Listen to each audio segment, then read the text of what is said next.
Folk tale. It was told to me by some old Africans.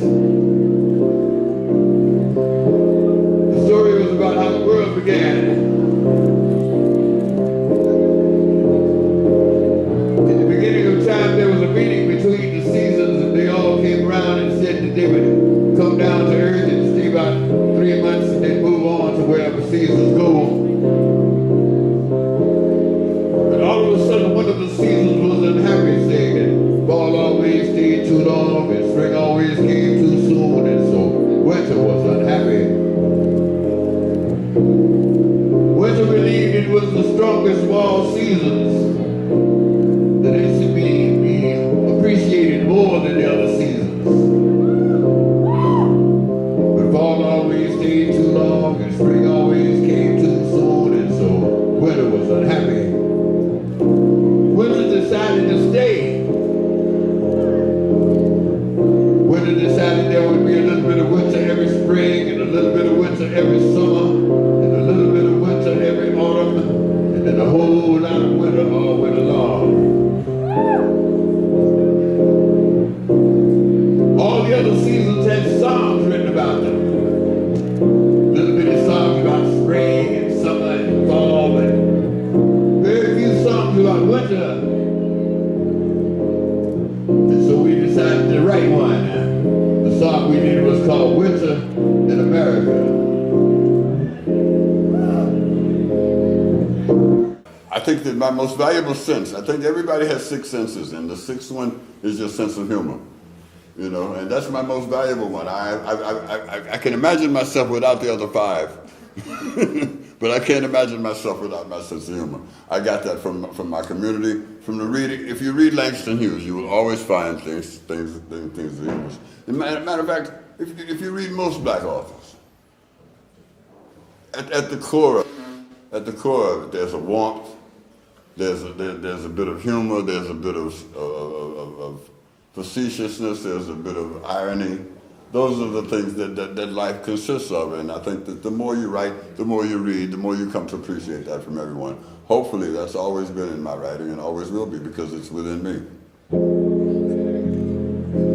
Well, it's separating things into different worlds, you know. There are things that I heard about when I was a youngster that my grandmother never heard about, you know, and she was on the same planet. I think that like, the media needs to be more integrated so that everybody knows what everybody else is doing. I don't know if it needs to be as active as it is now, so that I don't need to go down into the volcano to know there was a volcano.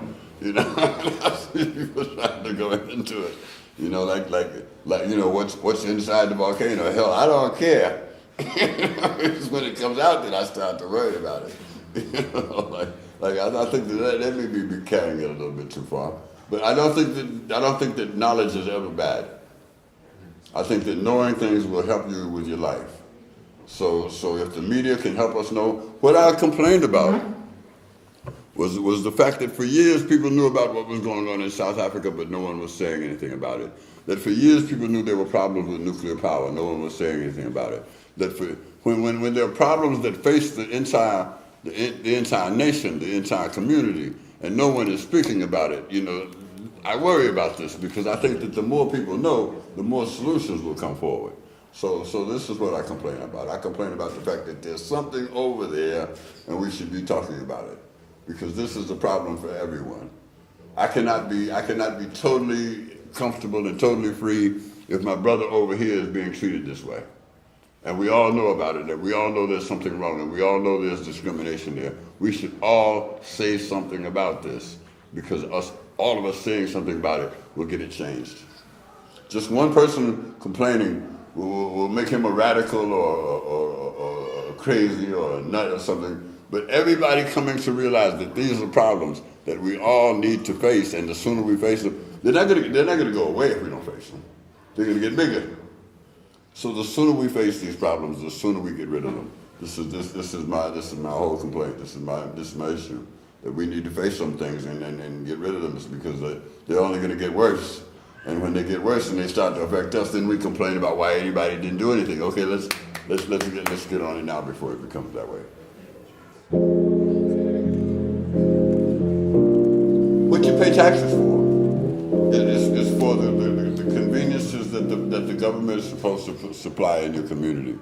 When you see the garbage piling up and the people aren't coming to collect it, or you see someone calling for 911 and nobody comes, those are the things that upset you about taxes. Those are the things that make you think your taxes aren't being effective. But overall, I think the taxes are necessary. I just think they're too high.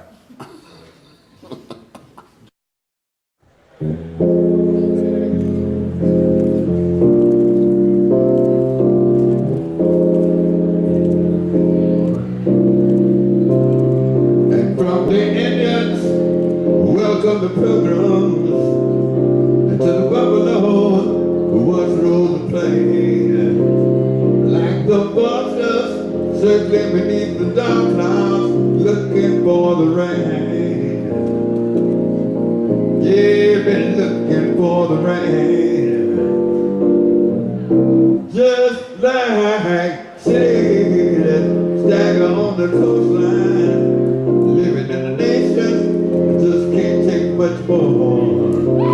Like the forest buried beneath the highway, never had a chance to grow. They never had a chance to grow. And now it's winter in America, the time when all of the healers have been killed, been betrayed. Hey, people know something wrong, everybody ought to know winter. Yeah, it seems like winter in America. Truth is there ain't nobody crying because, well, nobody knows what to say. Brother, save me soul. Winter in America, the Constitution was a piece of paper, free society, so but they died in vain. And now democracy is ragtime on the corner, hoping that it rains. Yes, it's been hoping for some rain, but it just don't look like rain. I've seen it robbing, person guarantees of watching last this racist marching across the floor. And like peace signs and melted in our dreams, never had a chance to grow. Really never had a chance to grow. If somebody wanna know, tell them it's a winter. Cold is like a winter in America. The time when all of the healer people who could help us done been